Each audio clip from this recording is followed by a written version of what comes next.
యుద్ధం అంటేనే భయపడే రోజుల్లో ఆల్రెడీ 2 చోట్ల యుద్ధాలు జరుగుతూ ఉన్నాయి. భారత్, పాకిస్తాన్‌ల మధ్య ఉద్రిక్తతలు నెలకొనడం, తర్వాత చల్లబడడం. ఇది కొంత ఉపశమనం కలిగించేటువంటి అంశం. ఇప్పుడు కొత్తగా ఆగ్నేయ ఆసియాలో మరో చిచ్చు రాజుకుంది. థాయిలాండ్, కంబోడియాల మధ్య యుద్ధ మేఘాలు కమ్ముకున్నటువంటి పరిస్థితి. 2 దేశాల మధ్య గత వారం రోజులుగా ఉద్రిక్త పరిస్థితులు కొనసాగుతూనే ఉన్నాయి. నిన్న జరిగినటువంటి అటాక్స్‌లో 14 మంది ప్రాణాలు కోల్పోయినటువంటి పరిస్థితి. ముఖ్యంగా సామాన్య పౌరులే చనిపోయారు. దీనికి సంబంధించి అసలు వాస్తవం ఏంటి? ఎందుకు ఈ 2 దేశాల మధ్య ఉద్రిక్తతలు చోటు చేసుకున్నాయంటే, హిందూ దేవాలయాలకి సంబంధించి వారసత్వ సంపదగా ఆ ఆలయాల పైన తమకి ఆధిపత్యం ఉందనేటువంటి వివాదం దాదాపు శతాబ్ద కాలంగా 2 దేశాల మధ్య రాజుకుని ఉంది. అసలు ఈ దేవాలయాలేంటి? ఇప్పుడు కొత్తగా యుద్ధం జరగడానికి కారణం ఏంటి? ఒకసారి విశ్లేషించేటువంటి ప్రయత్నం చేద్దాం. ఇక్కడ మనం బార్డర్‌లో చూస్తే గనక ఇండియా, పాకిస్తాన్ గురించి ఎట్లయితే మాట్లాడుకుంటామో అదే తరహాలో బౌద్ధ దేశాలుగా, బౌద్ధ సంస్కృతికి ఆలవాలాలుగా ఉన్నటువంటి ప్రాంతాలు థాయిలాండ్, కంబోడియా, లావోస్, వియత్నాం, ఇటు మయన్మార్ ఇవన్నీ కూడా బౌద్ధ సంస్కృతికి ప్రధాన కేంద్రాలుగా ఉన్నటువంటి ప్రదేశాలు. సో ఇది బార్డర్ ఇక్కడ చూస్తే కనుక మనం థాయిలాండ్‌కిను, కంబోడియాకి మధ్య దాదాపు 817 కిలోమీటర్ల బార్డర్ ఉంది. అయితే ఈ బార్డర్‌లోనే కీలకమైనటువంటి ఆలయాలు థామ్ అంటే థామ్ అంటే మనం ధామ్ అంటాం కదా, అక్షరధామ్ అంటే ధామ్ ఎలాగంటాం, ధామ్ అంటే మందిరం అనేటువంటి అర్థం వస్తుంది కదా. సో ఇదే తరహాలో ఇక్కడ కంబోడియాలో కానీ థాయిలాండ్లో కానీ ఉపయోగించేటువంటి టెంపుల్స్ని థామ్స్ అంటారు. థామ్స్ అంటే మనం ధామం అని ఎలా అయితే ఉపయోగిస్తామో అలానే. సో ఇక్కడ ధామ్ అనేటువంటి ప్రాంతం, ఇక్కడ 3 ఆలయాలు ఉన్నాయి. ఇది కంప్లీట్గా బార్డర్ లైన్, ఖచ్చితంగా బార్డర్లో ఉన్నటువంటి ప్రదేశం ఇది. ఆ బార్డర్ లైన్లో ఉన్నటువంటి టెంపుల్స్ 1 కాదు 2 కాదు 1000 సంవత్సరాల చరిత్ర, 11వ శతాబ్దానికి సంబంధించినటువంటి ఆలయాలు ఇవి. ఈ అప్పటి నుంచి కూడా బౌద్ధం, హిందూ ధర్మం ఈ 2 కూడా, అంటే ముందుగా హిందూ ధర్మం వెళ్ళింది, తర్వాత బౌద్ధం అక్కడ ప్రాచుర్యంలోకి వచ్చింది. చాలా చోట్ల హిందూ ఆలయాలుగా ఉన్నవన్నీ కూడా బౌద్ధ ఆరామాలుగా మారిపోయినటువంటి పరిస్థితి కూడా ఉంది. కానీ హిందూ సంస్కృతిని కొనసాగిస్తున్నటువంటి ఆలయాలు చాలా ఉన్నాయి. కంబోడియాలో ప్రపంచంలోనే అతిపెద్ద హిందూ దేవాలయం ఆంకార్ వోట్ గురించి మనం వింటాం. సో ఈ ఆంకార్ వోట్కి అతి సమీపంలో ఉన్నటువంటి మార్గం ఇది. ఆంకార్ వోట్కి వెళ్ళేటువంటి రూట్లోనే ఈ థామ్ కూడా ఉంది. అలానే అక్కడ మరొక 2 ప్రముఖమైనటువంటి ఆలయాలు ఉన్నాయి. ఈ ఆలయాలన్నీ కూడా తన భూభాగంలోకి వస్తుంది అనేటువంటిది క్లెయిమ్ కంబోడియా చేస్తుంది. అయితే థాయిలాండ్ ఇది చాలా కాలంగా మాది అనేటువంటి వాదన చేస్తుంది. వాస్తవానికి ఇవన్నీ కూడా ఫ్రెంచి వలస ప్రాంతాలుగా ఉన్నటువంటి ప్రదేశాల నుంచి విముక్తి పొందినటువంటి ప్రాంతాలు. సో వాటి హిస్టరీ ఏంటి ఒకసారి దాన్ని కూడా మనం పరిశీలిద్దాము. ఎందుకంటే ఈ చరిత్రను తెలుసుకునేటువంటి క్రమంలో ఇలాంటి అంశాలు చాలా ముఖ్యమైనటువంటి వ్యవహారాలుగా కనిపిస్తాయి. ఇక్కడ ఒకసారి చూస్తే బార్డర్లో నిన్న ఫైరింగ్ జరిగినటువంటి ప్రాంతాలు చూస్తే కనుక ఈ సూరిన్ ప్రావిన్స్ ప్రాంతంలోకి వచ్చేటువంటి ప్రాంతాల్లోనే ఇక్కడ అటాక్స్ జరిగినాయి. మొత్తం 6 ప్రదేశాల్లో అటాక్స్ జరిగినాయి. కంబోడియా వర్సెస్ థాయిలాండ్ జరిగినాయి. వాస్తవానికి ఒక డ్రోన్ థాయిలాండ్ ఎగరవేసింది. ఆ డ్రోన్ పైన నిఘా పెట్టేటువంటి క్రమంలోనే ఈ అటాక్స్, ఎక్స్చేంజ్ ఆఫ్ ఫైర్ అనేది జరిగింది. సివిలియన్స్ పైన కూడా అటాక్స్ జరిగింది. దానికి సంబంధించిన దృశ్యాలు కూడా బయటకు వచ్చినాయి. ఇప్పుడు ప్రపంచం మొత్తాన్ని కలవరపరుస్తున్నటువంటి అంశం, మరొక కొత్త వివాదం రాజుకుంటున్నది.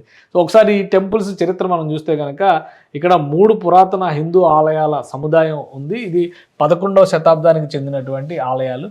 ఫ్రెంచి పాలనలో ఉండి విముక్తి పొందినటువంటి ప్రాంతం. ప్రస్తుతం యుద్ధ కేంద్రం థాయిలాండ్, కంబోడియా సరిహద్దు వెంబడి ఉన్నటువంటి దట్టమైన అడవుల ప్రాంతం. థామ్ అంటే ఇది ప్రశాంత మందిరం అంటాం కదా, అలాంటి పేరే మనం చూడాల్సి ఉంటుంది. సో ఇది 11వ శతాబ్దంలోని ఖేమర్ హిందూ దేవాలయాల సంస్కృతి సమూహంలో ఉన్నది. రాళ్ల నుంచి వచ్చినటువంటి శివలింగం, సంస్కృత శాసనాలు ఈ ప్రాంతంలో ఉన్నాయి. ప్రాచీన భారతీయ సంస్కృతి కళారూపాలకు సంబంధించినటువంటి అత్యున్నత చిహ్నంగా వీటికి గుర్తింపు ఉంది. అలానే వీటితో పాటు ఇక్కడ ఉన్నటువంటి మరికొన్ని ఆధారాలు, అంటే మనం కొన్ని ఫోటోగ్రాఫ్స్ కనుక పరిశీలించి చూస్తే చాలా క్లియర్గా అర్థమయ్యేది ఏంటంటే ఆ టెంపుల్స్కి ఉన్నటువంటి ప్రాధాన్యత. 11వ శతాబ్దంలో ఉదయాదిత్య వర్మన్ II ఆయన ఆధ్వర్యంలో ఈ నిర్మాణం జరిగింది. ఖమేర్ అంటారు, KMER. దాని ప్రొనౌన్సియేషన్ కూడా విచిత్రంగా ఉంటుంది. మనకు అక్కడ లోకల్ భాషలో ఖైమర్ అని చెప్పని అంటారనమాట. స్పెల్లింగ్, ఇంగ్లీష్ స్పెల్లింగ్ మాత్రం ఖమేర్ అని చెప్పని వస్తుంది. సో ఇక్కడ డాంగ్రెక్ పర్వత శ్రేణులు, 2 దేశాల మధ్య ఉన్నటువంటి సరిహద్దులు ఈ పర్వత శ్రేణుల మధ్య ఉంది. సో దీనికి సంబంధించి ఇది కంబోడియాలో ఉన్నటువంటి ఆంకార్ వోట్, అలానే థాయిలాండ్లో ఉన్నటువంటి ఫీమైతో అనేటువంటి 2 పురాతన ఆలయాల్ని కలిపేటువంటి రహదారిలో ఈ ఖ్మేర్ ఉంది. అందుకనే ఇది ఒక హిందూ హెరిటేజ్ టూరిజం స్పాట్గా కూడా 2 దేశాలు భావిస్తాయి. ఈ ఈ ఒక మన దేశంలో అనుకుంటుంటాం కదా, ఒక యాత్ర స్పెషల్ ఎట్లయితే చార్ధామ్ యాత్ర అని ఎలా అయితే చేస్తారో అదే తరహాలో ఈ ఆలయాలన్నిటికీ వెళ్ళడం అనేది టూరిస్టుల పరంగా చాలా కీలకమైనటువంటి ప్రాధాన్యం ఉన్నటువంటి రూట్ కింద దీన్ని డిసైడ్ చేస్తారు. అందుకనే దాదాపు 100 ఏళ్ళుగా ఈ 2 దేశాల మధ్య చిచ్చు రాజుకుంటుంది.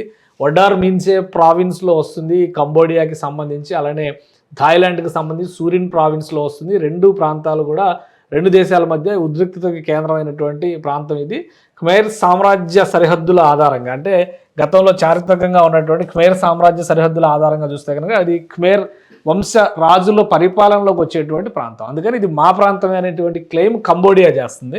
అయితే థాయిలాండ్ మాత్రం ఇది నా అధీనంలో ఉన్నటువంటి భూమి అనేటువంటి వాదన చేస్తుంది. ఇక్కడ ప్రధానంగా శివుడికి అంకితం చేసినటువంటి థామ్ మెయిన్ థామ్ గర్భగుడిలో సహజ శిలలతో ఏర్పడినటువంటి, మనం కూడా అమర్నాథ్ విగ్రహాన్ని ఎలా అయితే చూస్తామో అదే తరహాలో సహజమైనటువంటి శిలాస్వరూపంగా ఏర్పడినటువంటి శివలింగం అక్కడ ఉంది.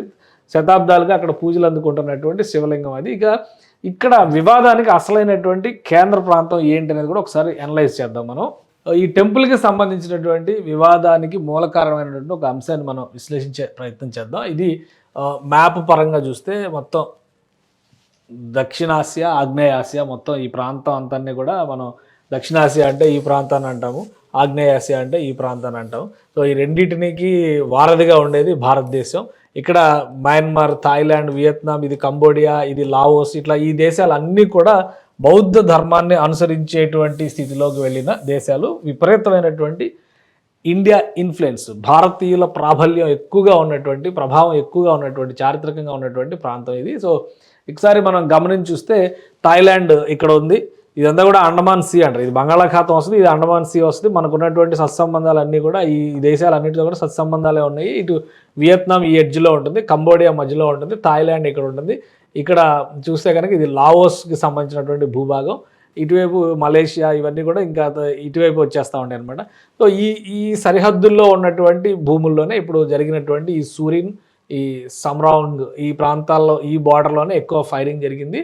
సో దీనికి సంబంధించినటువంటి మరొక విశ్లేషణ మనం చూస్తే కనుక ఆలయాలు సరిహద్దుల్లో ఉన్నటువంటి భారతదేశం పాకిస్తాన్ బార్డర్తో మనం పోల్చుకొని చూస్తే కనుక ఒక ఆలయం లేదా ఒక ప్రాంతం సగం సగం పంచుకున్నటువంటి ప్రాంతాలు ఏవి ఉండవు. కానీ కంబోడియా, థాయిలాండ్ల మధ్య మాత్రం అలాంటి భూభాగాలు ఉన్నాయి. అదే ప్రధానంగా సమస్యలకి కారణమవుతుంది. ఇది అక్కడ ఉన్నటువంటి ఈ తావ్మాంగ్ ఆలయానికి సంబంధించినటువంటి ఫోటో. ఇక్కడ మీరు గమనించి చూస్తే కనుక ఈ లైన్ డేంజర్ అని ఉంది కదా, ఇది బార్డర్ ఫెన్సింగ్ కింద దీన్ని చూడాల్సి ఉంటుంది. ఈ లైన్ మొత్తం ఇది బార్డర్ ఏరియా. ఇటువైపు కంబోడియా ఉంటే అటువైపు థాయిలాండ్ ఉంటుంది అనమాట. సో 2 దేశాల మధ్యలో కూడా ఈ టెంపుల్ చాలా కీలకమైన పాత్ర పోషిస్తుంది అనడానికి, ఈ టెంపుల్ పైన పట్టు కోసం 2 దేశాలు సర్వ ప్రయత్నాలు చేస్తున్నాయి అనడానికి కూడా ఇది ఒక కీలకమైనటువంటి అంశంగా మనం చూడాల్సి ఉంటుంది. బార్డర్లో ఇప్పుడు రాజుకున్నటువంటి వివాదానికి కారణమైనటువంటి ప్రదేశాలన్నీ కూడా ఇవే. కానీ కీలకమైనటువంటి ప్రాంతం మాత్రం ఈ తామాంగ్ తోమ్, ఈ తామాంగ్ తోమ్ చుట్టూనే ఉంది. ఇక్కడ ఈ ఫోటో ఒకసారి క్లియర్గా కనిపిస్తుంది. ఇది ఇంటర్నేషనల్ మీడియాకి షేర్ చేసినటువంటి ఫోటో. ఇది ఏంటంటే ఇక్కడ మనకి క్లారిటీగా కనిపిస్తుంది. ఇక్కడ గస్తీలో ఉన్నటువంటి సైనికులు థాయిలాండ్ సైనికులు, సందర్శకులు మాత్రం కంబోడియా వైపు నుంచి వచ్చినటువంటి సందర్శకులు. సో అంటే ఈ భూభాగాన్ని అటు ఇటు పంచుకున్నటువంటి పరిస్థితి ఉంది. అందుకని చాలా సెన్సిటివ్ జోన్ కింద 2 దేశాల మధ్య దశాబ్దాలుగా వివాదం, శతాబ్ద కాలంగా వివాదం రగులుతుంది. అనేక దశాబ్దాలుగా ఇక్కడ మాత్రం చాలా హై లెవెల్ విజిలెన్స్ ఉంటుంది. సో ఇక్కడ చూస్తే వీళ్ళంతా కంబోడియా వైపు నుంచి విజిటర్స్గా వచ్చారు. ఇక్కడ బార్డర్ సెక్యూరిటీ వహిస్తుంది మొత్తం కూడా. అంటే ఇటు నుంచి అటు, అటు నుంచి ఇటు మారడానికి చాలా ఈజీ. ఈ తరహాలో ఉన్నటువంటి ప్రాంతంలో డ్రోన్ ఎగరేయడం అనేది వివాదానికి కారణమైంది. కంబోడియా డ్రోన్ ఎగరేసింది కాబట్టి అటాక్ చేసామనేటువంటి మాట, ముందు అటాక్ చేసింది థాయిలాండే. సో అందుకని ఈ మాట చెప్తున్నారు. ఇక్కడ ఈ వివాదం రాజుకునేటువంటి దానికి సంబంధించి ఈ టెంపుల్కి సంబంధించినటువంటి భూభాగంలో దక్షిణం వైపు ప్రధాన ద్వారంతో దీర్ఘచతురస్రాకార లేఅవుట్ కలిగి ఉంటుంది ఈ టెంపుల్. ఇది ఖైమర్ దేవాలయాలకు అసాధారణమైనటువంటి ప్రక్రియ. మామూలుగా కూడా దక్షిణం వైపు హిందూ దేవాలయాలు ఏవి కూడా ఎంట్రన్స్లు ఉండవు, అవి వెనక భాగాలు అవుతాయి. సాధారణంగా తూర్పు ముఖంగా ఉంటాయి. ఇక్కడ కూడా అదే రీతిని కన్స్ట్రక్షన్ జరిగింది. ప్రవేశ గోపురం విశాలమైనటువంటి లాటరైట్ మెట్లు కంబోడియా వైపు దిగుతాయి. హిందూ దేవతల చిత్రణలతో సహా సంక్లిష్టమైన శిల్పాలు, గుప్తుల అనంతర భారతీయ కళ ఇక్కడ కనిపిస్తుంది. అంటే గుప్త సామ్రాజ్యంతో ఈ ఖైబర్ సామ్రాజ్యానికి చాలా క్లోజ్ రిలేషన్షిప్ ఉందన్నమాట. సో దీని వలన ఇక్కడ సమస్య ఏమవుతుందంటే 2 దేశాల మధ్య ఉన్నటువంటి టెంపుల్ దక్షిణం వైపు భూభాగం థాయిలాండ్ వైపు ఉంటే తూర్పు వైపు భూభాగం కంబోడియా వైపు ఉంటుంది. సో ఈ టెంపుల్ గురించే ఇప్పుడు వివాదం జరుగుతుంది. ఈ సిరీస్లో ఈ వరుసలో మరొక 2 టెంపుల్స్ కూడా ఉన్నాయి. ఆ టెంపుల్స్ పైన కూడా వివాదం నడుస్తూనే ఉంది. వీటితో పాటు ఆంకార్ వోట్కి వెళ్ళేటువంటి ప్రపంచంలోనే అతిపెద్ద హిందూ దేవాలయంగా ఆంకార్ వోట్కి ఒక ప్రత్యేకమైనటువంటి స్థానం ఉంది. ఈ టూరిజం సర్క్యూట్ మొత్తం కూడా థాయిలాండ్ ఇన్ఫ్లుయెన్స్ వలన ఎఫెక్ట్ అవుతుంది అనేటువంటి అభిప్రాయంతో కంబోడియా చాలా కాలంగా నిరసన వ్యక్తం చేస్తుంది.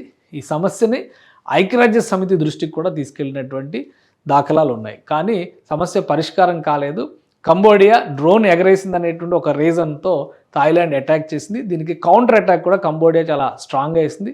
పైగా థాయిలాండ్ ఏకంగా F-16 యుద్ధ విమానాలను ఉపయోగించి దాడులు చేయడంతో సరిహద్దు ప్రాంతంలో తీవ్ర ఉద్రిక్తత నెలకొని ఉంది. కంబోడియా చేసినటువంటి కౌంటర్ అటాక్లో 11 మంది వరకు సివిలియన్స్ చనిపోయారు. మరొక 3 గాయపడ్డారని చెప్పని అంటున్నారు. మొత్తం 14 మంది వరకు ప్రాణాలు కోల్పోయారనేది కంబోడియా నుంచి వస్తున్నటువంటి వార్తలు. అయితే థాయిలాండ్ 11 మంది మాత్రమే చనిపోయారు. ఒక సైనికుడు ల్యాండ్ మైన్ పైన కాలు పెట్టడం వలన గాయపడ్డారనేటువంటి మాట చెప్తుంది. ఉద్రిక్తతలు ఇంకా కొనసాగుతున్నాయి. ప్రపంచ దేశాలన్నీ కూడా శాంతి మంత్రాన్ని జపిస్తూ ఈ 2 దేశాలకి కూడా విజ్ఞప్తులు చేస్తూ ఉన్నాయి.